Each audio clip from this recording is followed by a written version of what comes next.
Hello, everybody, and welcome back to another episode of our FPL show. It's game week 13 preview time. I'm not joined by Rod this week, he's away, but we're joined by the man who always seems to just get away out of our reach. It's Danny Campbell, back for the first time in a while, Danny, it seems like. Back for the first time in only a couple of weeks, really, but I've been subbed on in Rod's place. I'm hoping to be the super sub this week. The 90th minute super sub. Fergie time, let's go. Anyway, Danny, I thought we'd just start off by looking at our last week's fantasy performances, how well we did or didn't do. Personally, I'm on the didn't. We'll start off with me anyway. I had a really shit week. I ended on 56 points. What can I say? I don't know. Even looking at my team now, I'm like, what the fuck is that team? It looks like shit. But I put it out there and it just didn't play for me. I had some real stinkers in my team, like quite a few. How many players is that? 2, 4, 6, 8 of my players didn't get more than 2 points, Danny. That's just really, man, shocking, really, isn't it? And I know Rod had a blinder, and it was just really getting me down as I was looking at the fantasy scores, and I was watching the 3 p.m. kick off the United game, and it was rough, and I was just like, oh my god, I hope some of my guys in FPL are doing well, but it didn't turn out. It seemed like it was a week for the fullbacks, to be honest. I did have James and Trent, who did really well. I captained Salah, who got me 16, and that's all you need to know about my team, Danny. So let's move on to yours. Hopefully you had a better week than me. Yeah, I actually had one of my best weeks, actually. I'm really happy with this. I got 78 points. I think I was like, as I saw the 78 points, I was like, yes, finally I've got the most points out of everyone in the league. But it wasn't to be. Rod did better than me, but 78 is still very respectable. And it's really a tale of the defenders, and it has been the last couple of months. I would say the defenders are the guys bringing in the points. Yeah, you're seeing a lot of people. You're seeing a lot of people in FPL now move towards a 5-back, which is something I've definitely got my eyes on. But just looking at your team now, Danny, your defense was super solid. You had Rudiger, Trent, and James, and you also had Tsimikas, who came in for Robertson. He came in. No, he came in for Diaz on my team because I had Diaz, but obviously Pep Roulette and all that. Lucky I had Tsimikas on the bench. And you mentioned people moving to 5-back. I think that's something I'm going to be doing this week. I have actually got 2 free transfers because I saved my one from last week. And the only problem is that Chilwell's injured. Yes. So he would be probably who I would be putting in right now.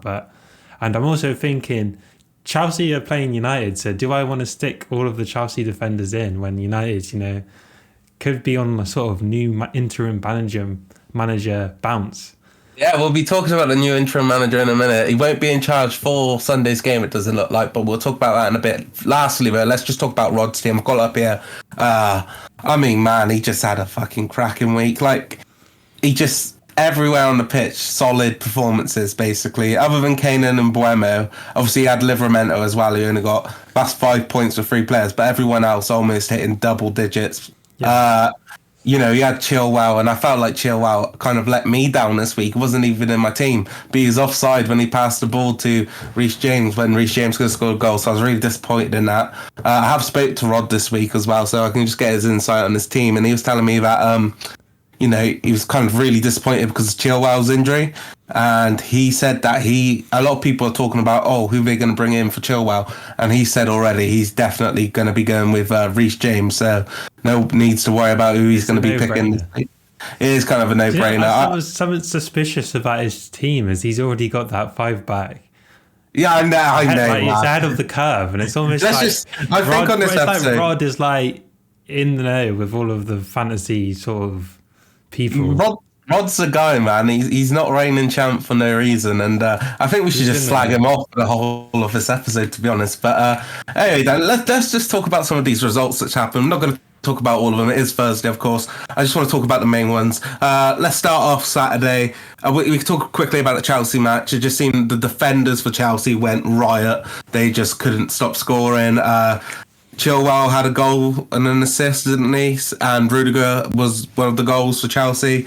They played really well, but once again, it was a really disappointing. Oh no, Chilwell didn't get a goal. Sorry, he got an assist. I believe he hit the post early in the game, didn't he? But yeah, that's right. Yeah, it was N'Golo Kante who got Reece James the assist going forward with that banging goal outside the box. He got the goal. But in that Chelsea game, it was another poor performance from Leicester, and you saw their fans leaving very early in the game. A lot of booing going on. So it's starting to wonder if Brendan Rodgers' his job's a bit, iffy, isn't it, at the moment? I don't think so. You don't think so? Okay, fair enough. I think he's, everyone deserves to be have a dip and weather it. I think, but they were just awful and a dominant performance from Chelsea. Yeah, but like I've said before, they're really missing Wesley Fofana. Shocking tackle in pre-season to see his leg break. Next game I really want to talk about is Villa, Danny. Are Villa back? I'm watching the game highlights. Rod was talking to me while the game was on. And he said that Brighton were doing Brighton things. They're keeping a lot of the ball, looked very good going forward, pretty solid defensively as well. But Villa were able to get 2 goals late on through Ollie Watkins and Tyrone Mings, who got a bit of a jammy goal, to be honest. But Ashley Young going forward, man, for the Ollie Watkins goal. God, he was good. Memory lane, Ashley Young going forward. Exactly. But Rod was extremely happy with Villa. He said it was a very nervous game. But he said he loves football again, and I can't wait for us to beat Chelsea this weekend, and I can say the same. And just on the last of the Saturday games, two Saturday games left. Liverpool just battered Arsenal, not too much to say about that, was there? You kind of saw it happening. I thought Ramsdale had a pretty decent performance. He made a few saves, which are really outstanding. It was one of those games where the result was fair, but also slightly misleading. I feel like Arsenal could have got a couple goals. Yeah, they could have, but early on in the first half, yeah. And Ramsdale still, again, excellent, even conceding 4 goals.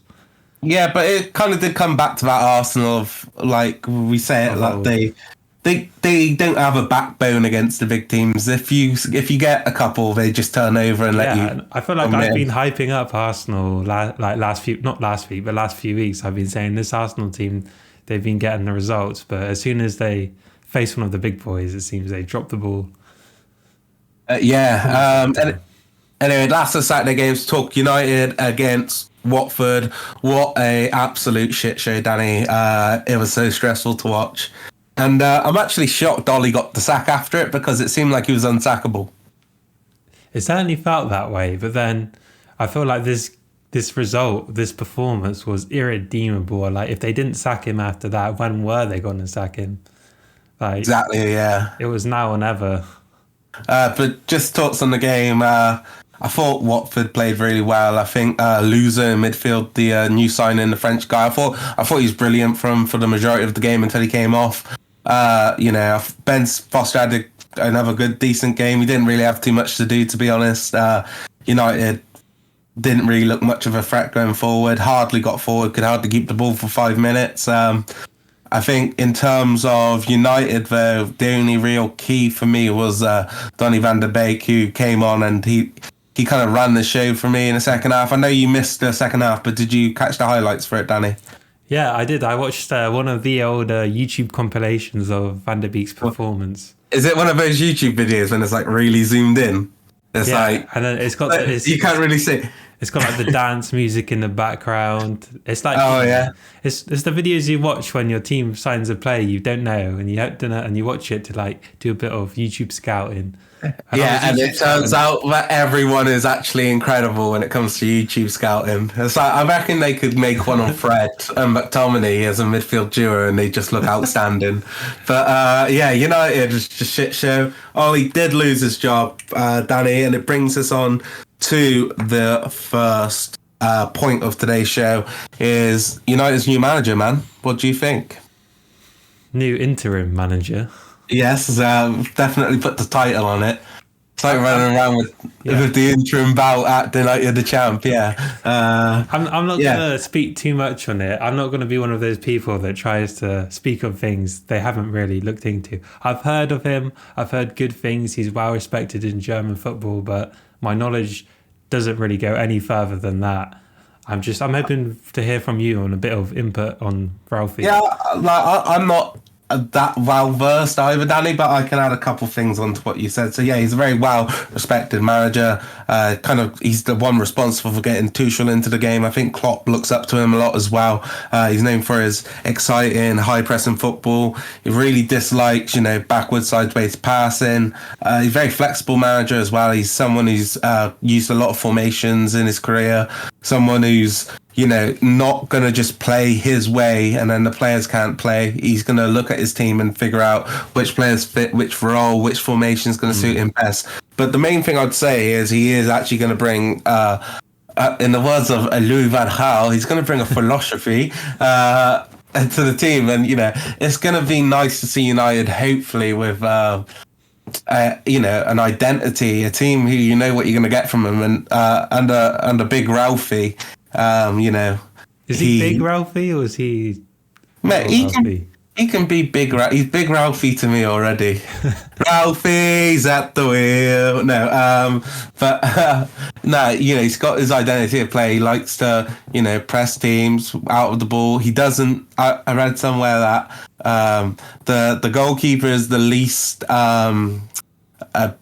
least talented player on the ball at the team, so he should have the ball the least amount of time.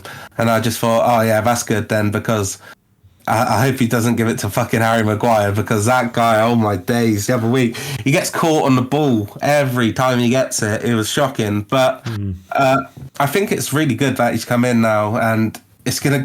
To be honest, let's be honest. Like Ollie should have been gone ages ago, and after that Liverpool game, he should have been gone a year before that. But it's like he should have gone in the international break if they were going to get rid of him now anyway, so he could have had this sorted before coming back now. It's bad planning, isn't it? Because now we've had Carrick for the Champions League game, and now we're going to have Carrick for the Chelsea game as well. And we could have had an interim for the Watford game and these two games as well. So it is just, again, United board not really covering themselves in glory again, not thinking ahead, planning things properly. Yeah, I agree with you on that. And I just think, I'm very interested to see what he's going to do now, because I've heard him talk and like online looking up things he said in the past, how, he said, Dortmund shouldn't sell Sancho. He's just like such a high level player in that. So he really likes to look at Sancho, which I'm really excited to see how he works with him.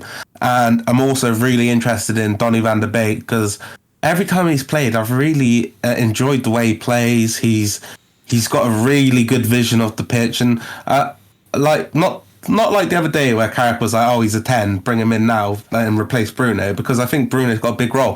But I think him and Donny, Bruno and Donny is probably going to be way better than Bruno and Pogba could ever be. And I'm really interested now to see. That's what I want to see from the manager. I want someone to play Bruno and Donny in the same team. Yeah, and instead of McTominay and Fred. Like in a free in midfield, and then maybe have Matic there.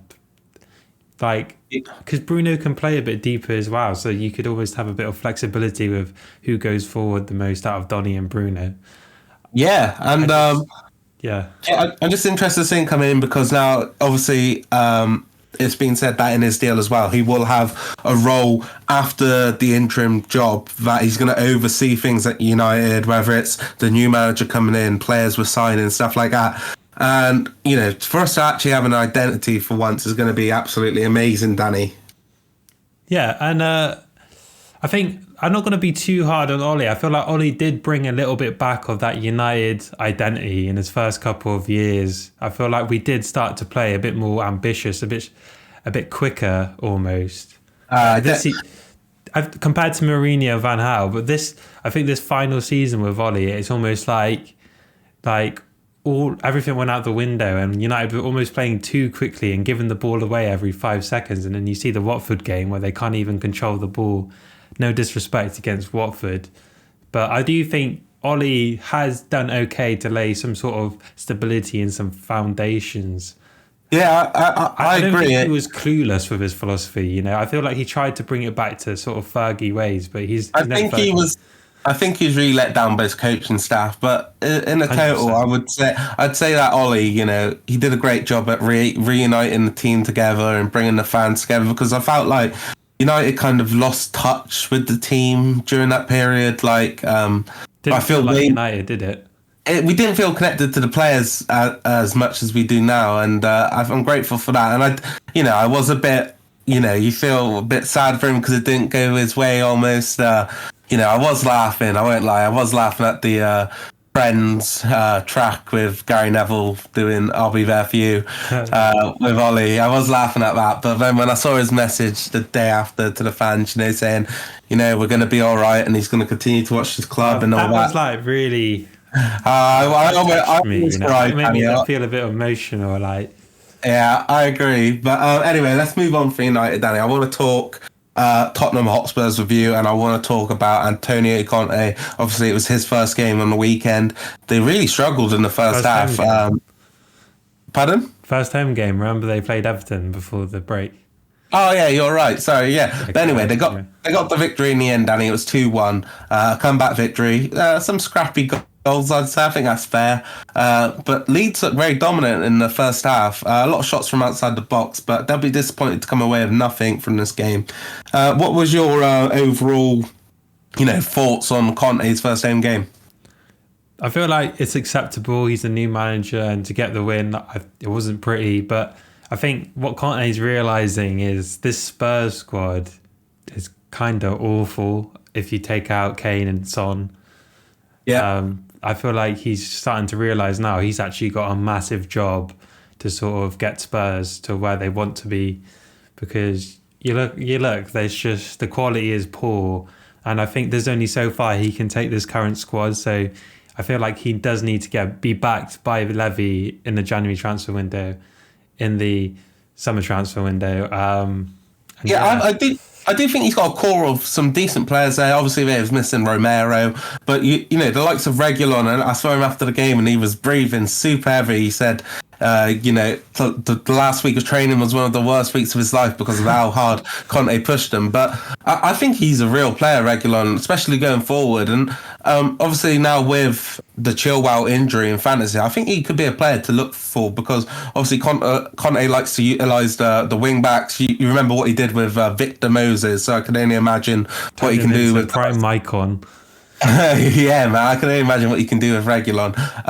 For you now, Danny, how do you see Spurs kind of being a 3 from 6 sort of team, picking up 3 points from 6 possible until the January transfer window now under Conte? Do you think they are going to pick up some form, or do you just think they're going to be like kind of an average side? I think they're going to be doing a lot better than they were, but they're going to be that sort of form you would see from a team finishing sort of 5th, 6th. I feel like they are going to be getting results against all of the lesser teams, but when they play some of the big boys, they just can't compete, and it doesn't matter how many hard yards Conte makes them do in training. He's going to take him a bit longer to like really mould his team and get some signings in my opinion. But I think Spurs fans will be happy.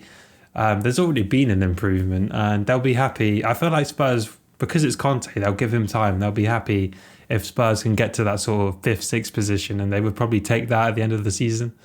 Yeah, I think it's more about bringing the squad together and looking for a real big push next year with Conte. But I definitely think he's brought the fans good reasons to be optimistic, and it's going to be really interesting to see, what sort of players he moulds into his style and which players he doesn't really seem to see eye to eye with. I'm not sure Kane's going to be the guy still. I'm not sure yet. I think he might go in the summer. But Danny, obviously this one is being done on a Thursday, so we're going to try and keep it a little bit shorter. So I want to get into your fantasy transfers, maybe who you're looking to bring in, taken out. So I got two. As I mentioned earlier, I have 2 free transfers, and I think it's all about switching to that 5 back, getting rid of one of my strikers, because especially Vardy. I've had Vardy for ages, and for some reason I haven't got rid of him, and he hasn't scored in ages. Leicester have been really poor. So probably getting rid of Vardy and trying to bring in another defender to make it a 5-back. Yeah, fair enough. And probably getting rid of one of my West Ham players because they're playing City as well. Can't really seeing Ben Rama getting any points at the weekend, so probably him. Probably Keith Antonio, just because not really any transfers that I can do to replace him without taking a points hit. Fair enough. Yeah. For me, obviously we already know Rod's going to bring in Reece James by the looks of it. I'm not too sure who else he's going to bring in, but he's pretty dominant this year so far. So hopefully he can fucking slip up. Like half his team comes down with like ACL tears, something like that. Danny, I'm not too sure. Half of our teams. Yeah, I know, right? Sorry. Yeah, but I'm looking to move away from the likes of Antonio. I haven't been able to get rid of him yet, but my first move this week was I wanted to get Jota in. I just think Liverpool's so strong at the moment. And up to January, I think they are going to be strong. It's going to be interesting to see what happens with the African Cup of Nations. But I took out Mbuemo from Brentford and I brought in Jota, but it meant I was 0.1 million over the budget. So I got rid of Shane Duffy and I brought in Brandon Williams to play on my bench. So this week I'll be going with a 4-3-3 with Rob Sanchez, who's now back, so Steele can fuck off. I was really disappointed with Brighton, man. I thought we were going to get a clean sheet against Villa, but they couldn't manage it. But Sanchez is coming back in. I'm going to play the likes of James, Trent. Sorry, I took a point hit as well this week. I got rid of one of my other defenders, but I can't remember who it was. Wait, here's my team. Who were my defenders? Lumina, Duffy. Oh yeah, I got rid of Robertson as well. That was it, and I brought in Cancelo. So yeah, I'm probably going to go with James, Trent, Cancelo, Livramento, Salah, Jota's son, Jesus, Antonio, and Hwang Hee-chan. But yeah. I need this, Danny. I'm falling away, man. I need to get back up to the top. But to finish off this week's episode, let's just look at the fixtures coming up this weekend. Hopefully there's some juicy ones. Starts 12:30 on Saturday with Arsenal at home against Newcastle United. I'm not sure if Eddie Howe's going to be back for this one, Danny, but we did see a bit of a new look Newcastle the other week. They were definitely more of a threat going forward. I thought Alan St. Maximin was just incredible in that game. He's so above the level of the Newcastle squad currently, and I think he might have something for Arsenal. But yeah, I'm not too sure. It's the 12:30 kickoff, so I'm actually probably going to lean towards the Newcastle getting a point here. I'm going to go with 2-2 because I thought Newcastle looked really good going forward at times with St. Maximin, but really poor defensively. So maybe a 2-2 draw, Danny. What do you think? Well, yeah, as you mentioned it, Howe's had an instant impact of Newcastle. They look so much more threatening, and he wasn't even there already. Yeah, you can just see his ideas. Like, Brucey was probably saying, "Oh, don't go and attack. Just leave the ball to Wilson." Brucey was going, "Oh, I can do the interim United job." Did you hear that? The cheek on him, Danny. The cheek. Go on anyway. Sorry. But yeah, so you can already see Newcastle, but unfortunately, like, it's going to take longer to like shore up Newcastle's defense. Probably going to need some reinforcements in January. So like, I do think Newcastle will definitely score. Arsenal, this is the first loss. Last week was the first loss they've had in a good few weeks. So they're in really good form, man, up until that Liverpool game. You want to see how they respond, and I think they're not going to respond the best. Rod likes to say never trust the early kickoff, and I got to agree with him. I'm going to not go with the big team here and go for a Newcastle 2-1 win. Yeah, man, it's going to be interesting to see how Arsenal do come back because obviously they were in such good form before that. Anyway, moving on to Palace against Villa. I think this is going to be a real hard game for Villa. Palace coming off a draw against, I think it was Burnley. No, it wasn't Burnley. I can't remember who they were playing, but it was a good game anyway, Danny. It was Burnley. It was a 3-3 draw away against Burnley. I think you could look at both teams potentially being unlucky in that game. Burnley definitely had a shout for a red card when Anderson was holding Chris Wood, but the VAR said no. I don't know how they saw that and said no potential goal scoring opportunity. But this game for Villa is going to be pretty hard. Patrick Vieira, we love him on here, Danny. So I'm going to go with Vieira win 2-1 against Villa. I completely agree. I think Villa, they were at home last week. It was the new manager bounce. This week's going to be a lot harder for Gerrard. Palace are just looking very, very good. I've gone from a Vieira hater to a Vieira lover. Vieira lover, man. Yeah, I love to hear that. So, yeah, I'm going to go with you and 2-1 Palace win. Great. Right, we move on to Liverpool against Southampton. I can only see a dick in happening here, Danny. It's going to be very one-sided. I'm looking maybe a clean sheet for Liverpool if they're lucky, but I think 4-1. 4-1 Liverpool in this game, Danny. Yeah, and it's going to be like you're looking at this game for your fantasy captains and vice captains. For me, I'll be captaining Salah, vice captaining Trent Alexander-Arnold, because it's one of those games where the crosses are going to be swinging into the strikers. Salah, Jota be getting on the end of things. Yeah. 4-0. 4-0, fair enough, right. Norwich against Wolves, 3 o'clock kickoff at Carrow Road. We saw Dean Smith getting immediate impact coming in and beating Southampton 2-0 the other week. Can he do it again, Danny?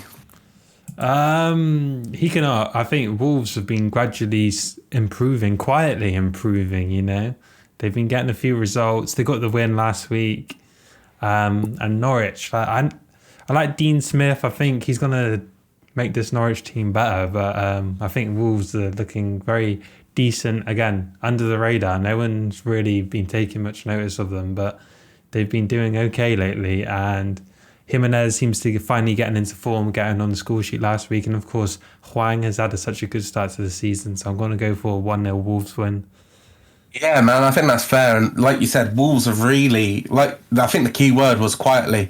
You know, Wolves have picked up 3 wins from their last 6 and from their last 5, sorry, and with 1 draw and a loss. And they're in 6th place now, Danny. They're above the likes of Spurs and Manchester United. And quietly, I think, is the right word. They've got a very solid unit. Obviously, they struggled with the first few games, but now they're starting to pick up some results. I think Jimenez has been really good for him since coming back. Missed a big chance the other day, but I think he also got a goal as well. So yeah, very big change for Wolves from the start of the season. I can see them picking up a win here against Carrow Road. However, I do think it's going to be a bit harder under the new look Norwich under Dean Smith. So I'm going to go with a 2-1 Wolverhampton win. Takes us on to Brighton against Leeds. Danny, it's the 5:30 kickoff. Who knows where we'll be when this game's going on? It could be in the pisser, could be at home. Who knows? Pisser's the pubs, by the way. I didn't mean in the toilet while the game's going on. Hopefully not for about 90 minutes. Unless you have got bowel problems, which we don't judge. Anyway, 5:30 Brighton against Leeds. I think Brighton probably going to win this game. Leeds obviously could be dangerous on the counter-attack front, but I just see Brighton controlling more of the ball, controlling a lot of possession, probably picking up a 1-0 win here. Maybe a Malpe goal. I don't know if he's back or not, or Bissouma out on bail doing shit. What do you think, Danny?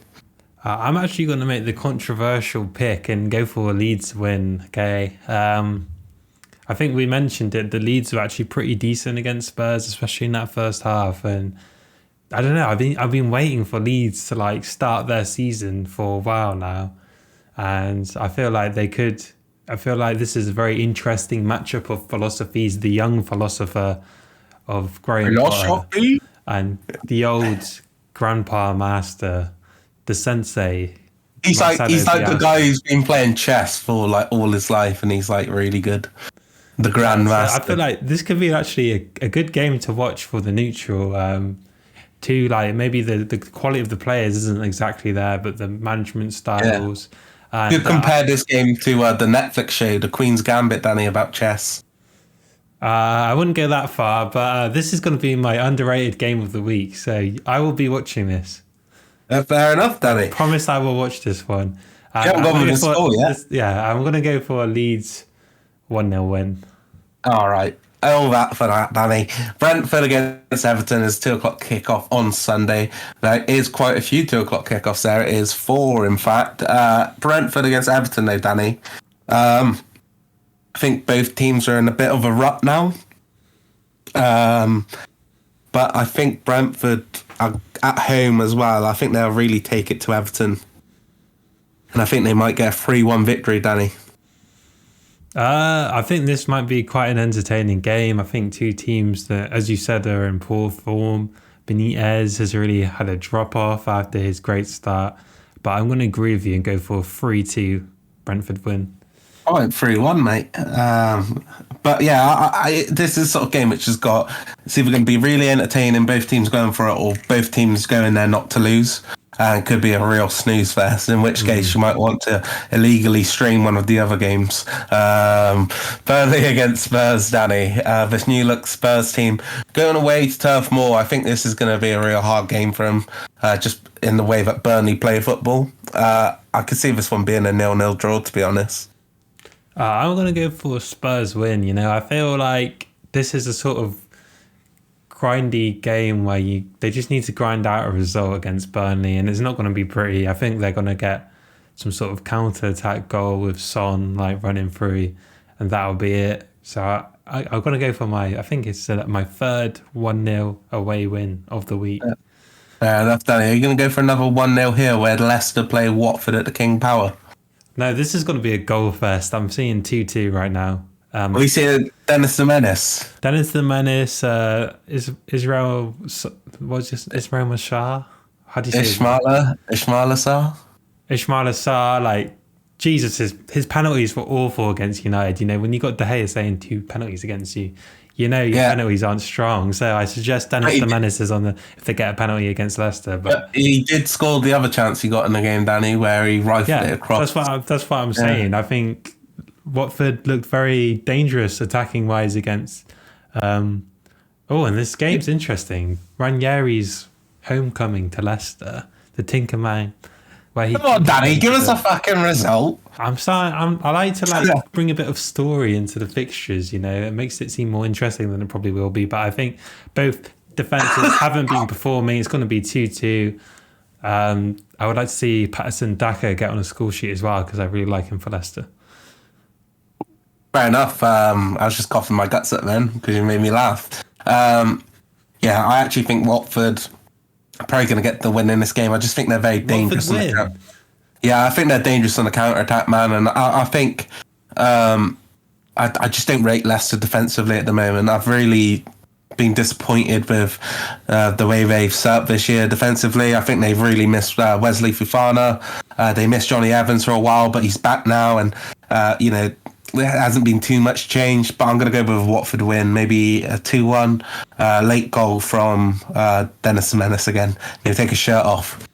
Dennis the Menace, let's go. Right, Man City against West Ham, Danny. There is a storyline to this one, Danny, because is Jared Bowen going to be okay to play after being on a mental night out with Rod last week? That is the real question. I forgot about that, you know. He's probably come down with COVID and can't play, you know, after being in the carry, but... No, but after he's had Rod by him all night, I was messaging Rod and he sent me this video and he's like, "Oh look, Jack, I'm with Jared Bowen." I was like, "Okay, mate, cool." And he messaged us the morning after. I said, "God, I'm surprised you're still up, like after partying all night."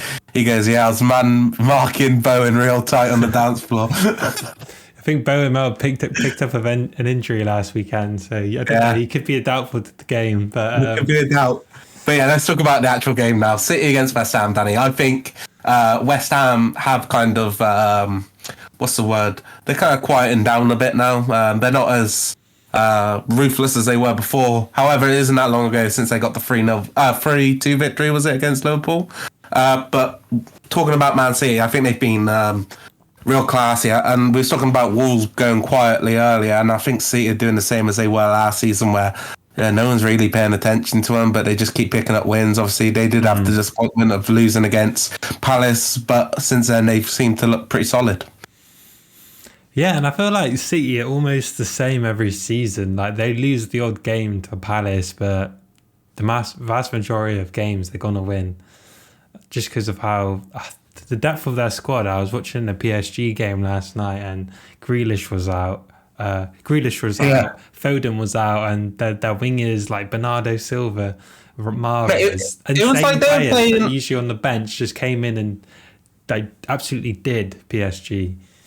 Thing is, I thought it was weird because it's like they're playing a 4-4-2 with De Bruyne and Bernardo Silva up front. Like, but yeah, it's like crazy the depth in their squad and how they're still winning games without a striker, and very impressive. I think they're going to win this game as well, Danny, pretty handsomely. Maybe a 3-0 City.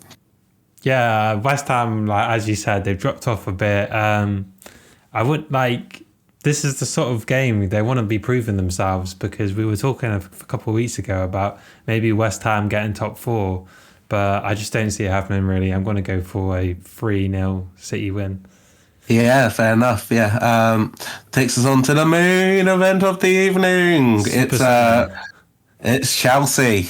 Yeah, Chelsea against United, Danny. I think this is going to be a real difficult game for United. I haven't been, like, a lot of people have been going on about Chelsea, how impressive they are. I've been impressed with individuals in their team. I haven't been as impressed with the way they're playing, per se. I don't think we've seen the best out of Chelsea yet. And but they've just been doing bits. Top of the league, obviously. Very impressive. I think Tuchel's doing a bloody great job of them, and their defence, man. In terms of fantasy, I mean, God, they just kind of piss me off, to be honest, Danny, because they're changing the way fantasy's played. You just got to have all of the top dog Chelsea defenders, basically. I think the one man, obviously, because he's not really a fantasy player, but he goes unrecognised, basically, is Thiago Silva, man. This guy is next level, and there was a lot of debate about him before he came to the Prem, like how high up was he on the all-time defenders list, because he never done it in England or in that sort of a league.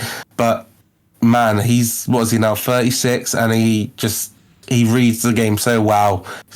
Quality, man, super quality player. But yeah, I just think United, obviously they're not going to have the new manager in yet, still going to be under Carrick. I thought it was a real shell of a performance the other night, how they kind of just shelled up against Villarreal and looked to hit him on a breakaway. Obviously, when Rashford came on, they got the win and all that. But yeah, I just see Chelsea probably doing something like 3-1. Danny, what do you think? Yeah, I think United are going to approach it, as you said, to a similar way the Villarreal Champions League game was. Going to try and soak up the pressure and hit them on the break, really. I think when you think of these English sort of managers like Carrick, like Giggsy coming in a few years ago, like, they don't really have any philosophy. They're just like, oh, play it in behind to our pacey players, get it out wide. That's their philosophy. Lindelof, kick it far. That was kind of what Solskjaer's was, but Solskjaer, again, like, relied on Carrick and McKenna. And a lot of it was using Lindelof, kick it far. Yeah, we're using your pace, using your big players to get results, and like playing defensively against these teams. Just bringing teams on to you, and then basically having... it shows how inferior intelligence our coaching staff is, really. And I didn't expect them to change it up. I feel like the only way United could get something out of this is if we do hit them. Shut up and hit them on the break. So I don't blame Carrick. Yeah, man. But this will be a painful watch, but a necessary watch, because United fans will watch this game, and this could be like the last sort of game of the Solskjaer era, if you like, because it'll be very similar to how Solskjaer played. But it will be like, we need to just get through this game, because we know after this game on Monday morning, we'll be having a new interim manager and hopefully a whole new feeling at the club. So I can see Chelsea winning this about 2-1 maybe, but I'm not going to be too upset with the loss. It'll be a necessary defeat for a greater future. Yes, fair enough, Danny. It's been a pleasure talking to you as always. Next week we do have midweek fixtures, so we'll try and get a video up maybe Sunday night, Monday morning sort of thing, if possible. If not, then we'll see you the week after. But there's some really enjoyable games midweek, including the likes of United against Arsenal, Liverpool, Everton, City against Villa. Some real interesting games, but I'd like to talk about them with you boys. Hopefully Rod will be back next week as well, unless he's got too big time for us and he's still hanging out with Jared Bowen. We'll have to wait and see. But yeah, Danny, thanks for doing it with me again tonight, sorry. And we'll see you guys next time. Bye.